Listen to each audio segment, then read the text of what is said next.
Wicca is actually the oldest religion in the world, and it is actually nature-based, and it is also has ties to shamanism. The common misconception is that we worship to the devil, but that is not true at all. People always believe this about the dark side, but actually there's a lighter side of this too.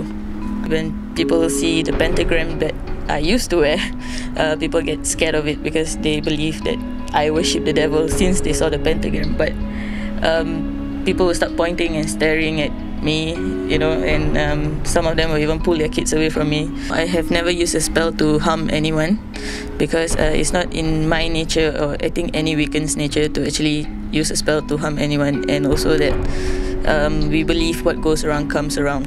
So yeah.